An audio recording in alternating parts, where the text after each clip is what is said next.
A'udhu billahi minash shaitan la'inir rajim. Bismillahir Rahmanir Rahim. Dearest respected brothers and sisters, viewers from around the world, Assalamu alaikum wa rahmatullahi wa barakatuh, and welcome to this Muharram special show on Ahlulbayt TV, the life of Husain. Brothers and sisters, over the last few episodes, we've been looking at different elements of Imam Husain's life, his history, his lineage, his early years, his family, as well as his relationship with those around him. For example, his companions, his closest friends, and even, brothers and sisters, we've looked at the journey towards the Battle of Karbala, the place where Imam Hussain died 1400 years ago, and the reason why we are commemorating his death anniversary on these shows. Brothers and sisters, on this show, inshallah, we will look at the characteristics of Imam Hussain, the characteristics we talk about so often. Imam Hussain is known as the Ark of Salvation, as the beacon of hope for not just Shia, not just Muslims, but people around the world. A man who carries humanitarian values, who is an exemplary figure, one which we should all yearn to be like. Brothers and sisters, inshallah, today I will be joined by the respectable and honorable Sheikh Ahmed Hanif. Assalamu alaikum, Sheikhna. Wa alaikum salam. Thank you so much for being here today. My pleasure. It's an honor to be here with you. Sheikh, just to kind of introduce the topic and to get into the discussion, we always talk about the characteristics of Imam Hussain, and we say this kind of as a general cliche term in majalis and in speeches, but what are these specific characteristics which we refer to? Yeah. Bismillahir Rahmanir Rahim. Well, I mean, you know, somebody with the immensity of being of Imam Hussain alayhi salam, you cannot really exhaust speaking about the characteristics of Imam Hussain alayhi salam, because all of the Imams represent the perfection of Islam and the Islamic personality. So I could, I guess, pick out from among them certain characteristics that I see as standing out, especially as an example for us in our time. Okay. You know, knowing that my selection is definitely not exhaustive. One of the first things that comes to my mind when I think about the characteristics of Imam Hussain alayhi salam is his kindness and generosity. Yes. And in this area, he follows the same path trodden by the Holy Prophet sallallahu alaihi wa alihi and Imam Ali alayhi salam, where Imam Hussain alayhi salam, for example, put great priority upon not just the rights of the poor and the marginalized in society, but also gave preference to their company. You know, so you have stories like, for example, you know, one time he was, you know, walking somewhere and he passed a group of poor people eating bread on the street, and they gave him salams. They invited him to come and eat with them. Okay. Their poor meal, and he readily accepted. You know, like Imam Hassan alayhi salam before him, Imam Ali alayhi salam before him. You know, one of the things that he would do on a regular basis would to distribute, you know, food and help to the poor anonymously. Yes. So he would do this at night. You know, so he was the epitome of the role of the Ahlulbayt alayhim salam in showing generosity and kindness to others, and he was known for that. And I think this has a very important role to play in our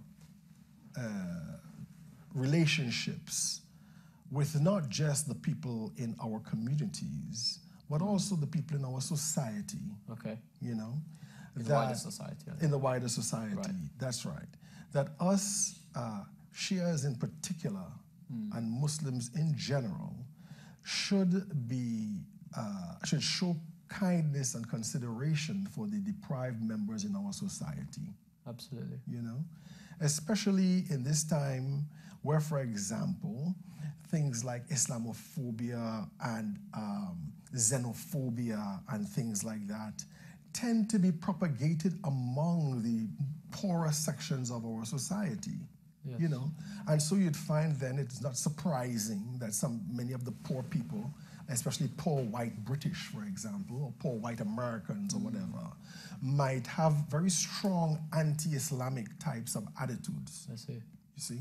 And I think one of the things that we need to do is to disregard that, to go past that and show them concern, show them our concern for them and for their well-being.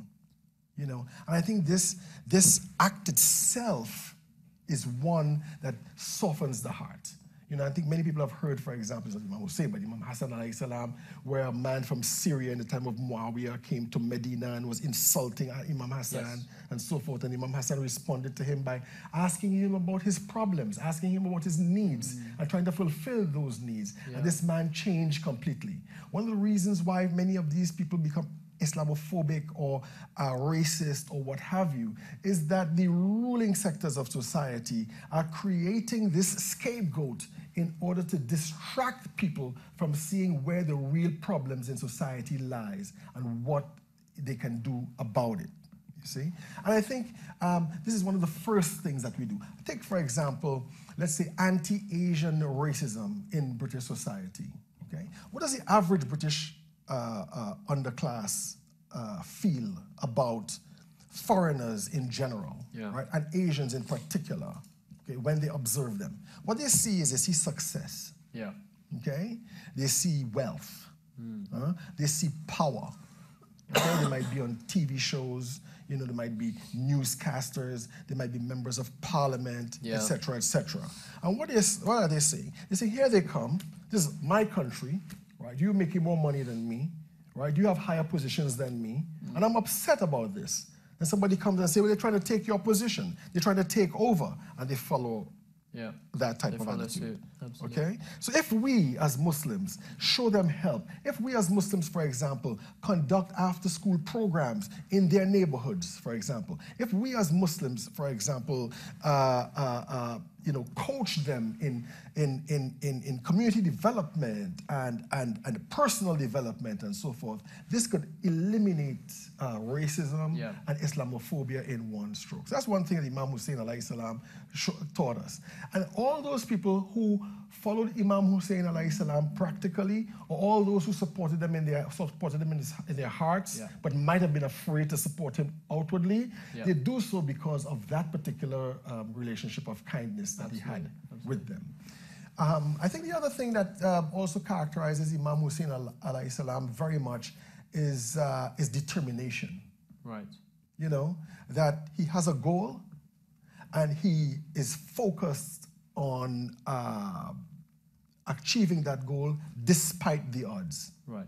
You know, despite the odds, let's say, for example, so great that it might even destroy him. Yes. Okay? He's focused on this particular goal.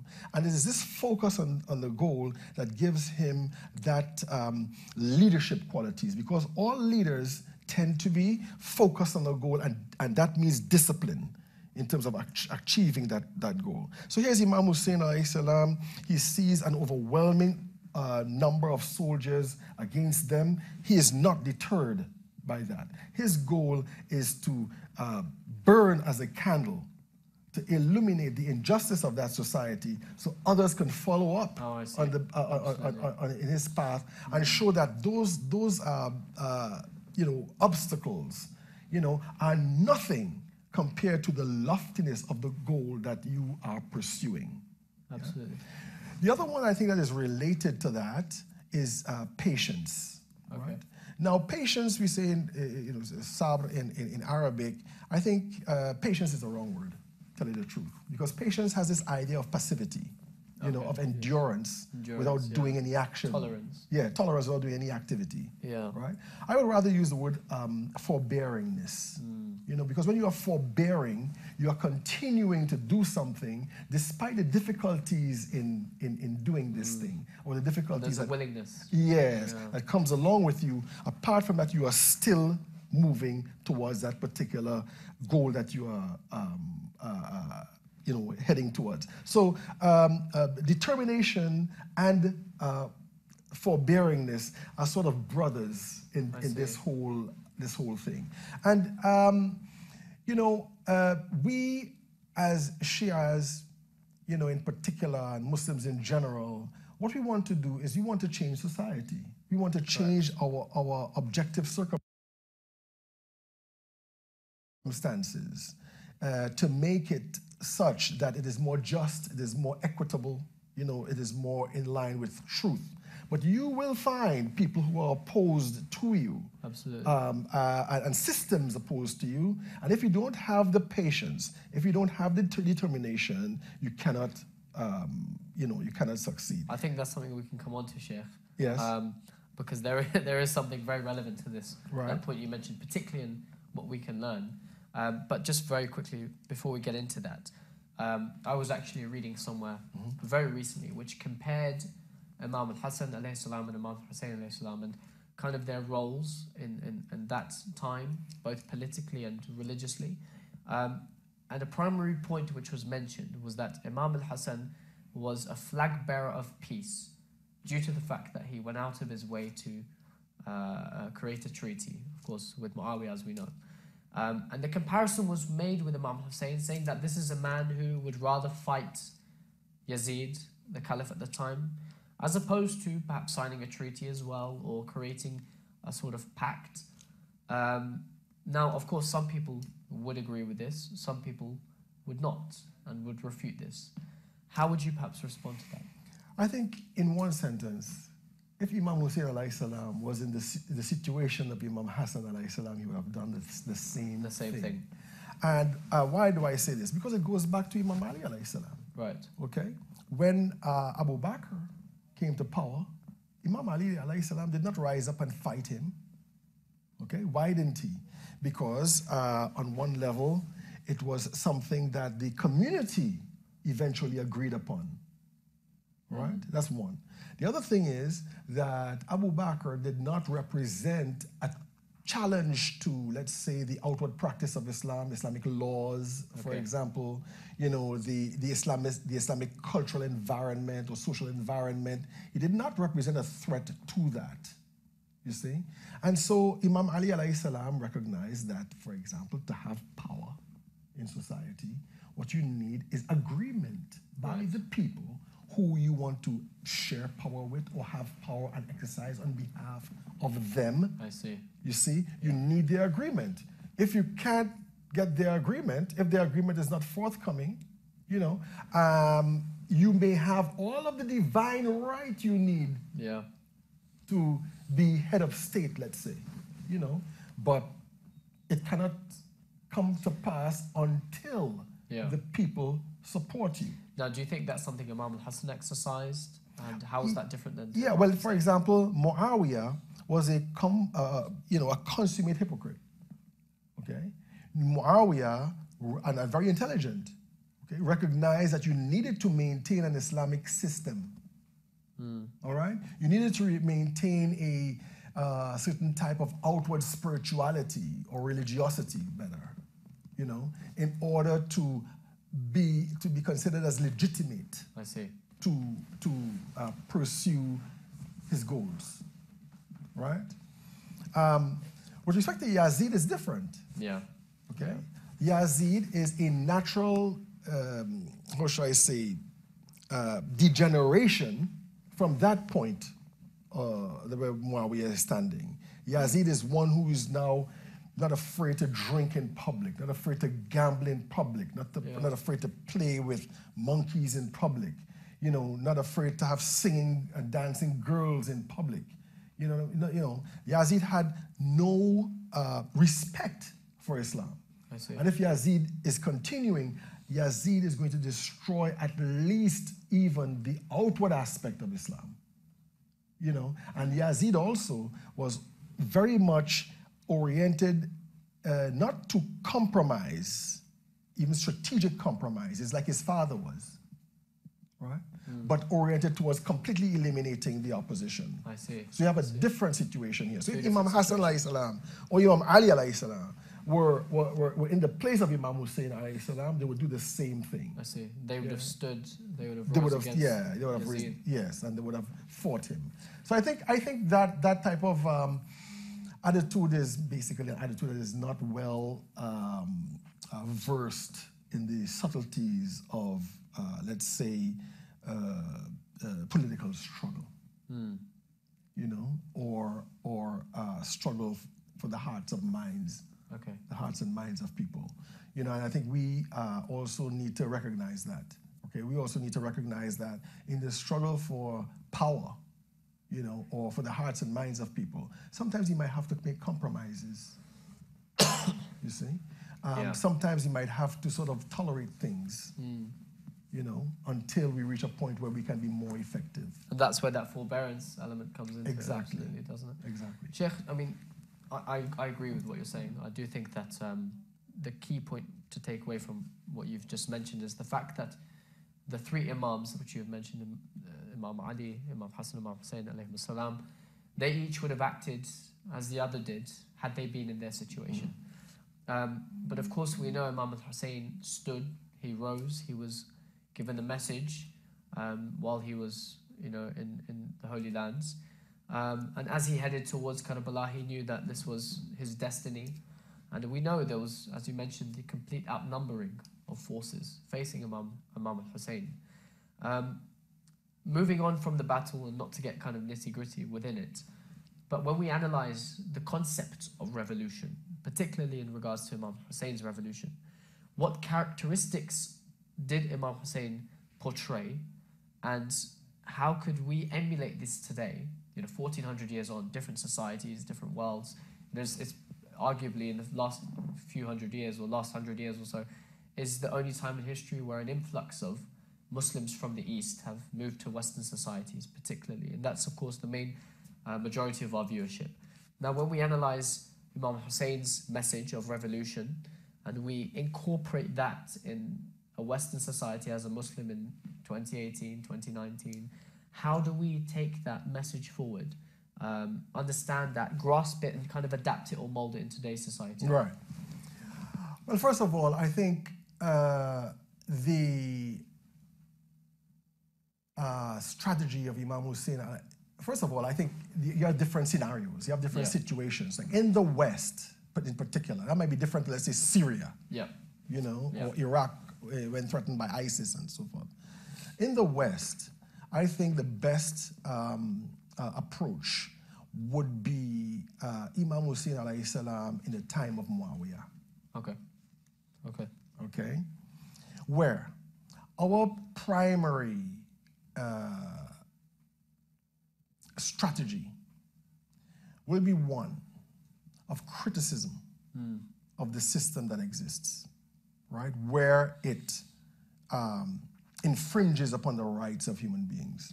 I say this because I am not one of those people who will just look at the West and say the West, because it's the West, is the enemy of Islam. No.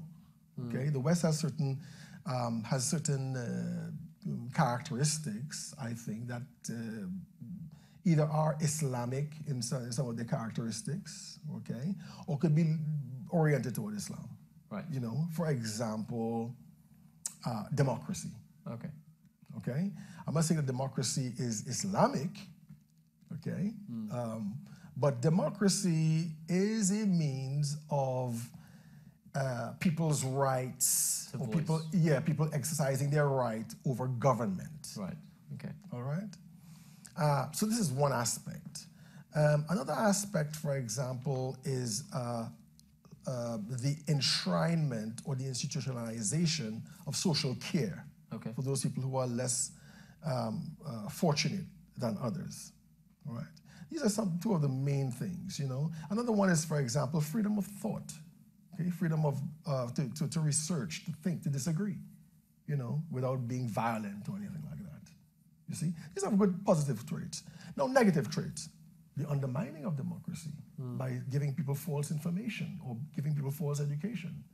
You know, the use of democracy to promote questionable morals.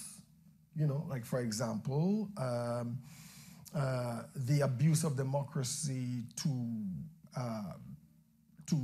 foster and promote the rights of fringe tendencies in society, all right, that tends to move people away from their goal of making a better society. Yeah. Yeah. Yeah. So why I say also that we should follow the path of Imam Hussain in the time of Muawiyah is just like Muawiyah, for example, was claiming to be Muslim and claiming to be following the decrees of God and so forth and so on. Western society has that. Western society has this idea that, for example, our principles are principles for good and for humanity, and everybody believes it. You see? So you can't go opposing this militarily or anything like that, you know. So I think this strategy would be best. With respect to outside of the society, you know, I think it'd be a different story. It depends on how much people are endangered, let's say, with violence by organized political groups and so forth and so on. But Sheikh, I mean, I know we've only got a couple of minutes left, but kind of just very quickly, the characteristics you mentioned at the beginning of the episode, when you mentioned the determination and the forbearance, and of course, those are the key characteristics which then helped Imam Hussain in his stance. Yes.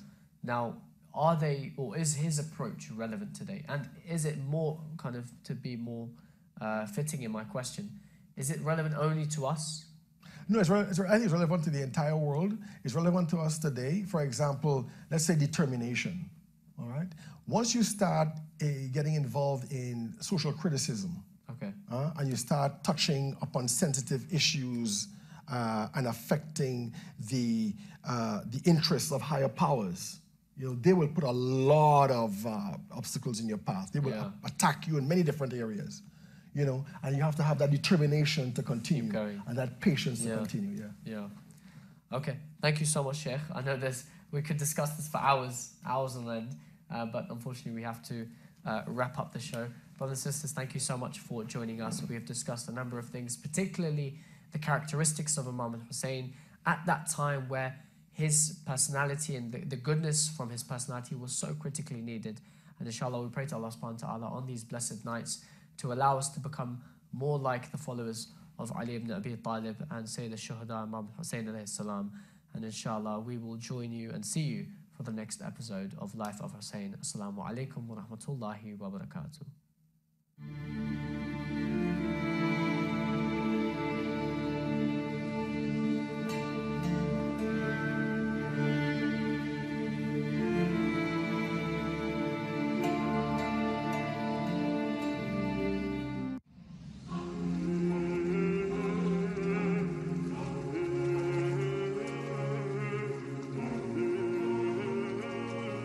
يا حسين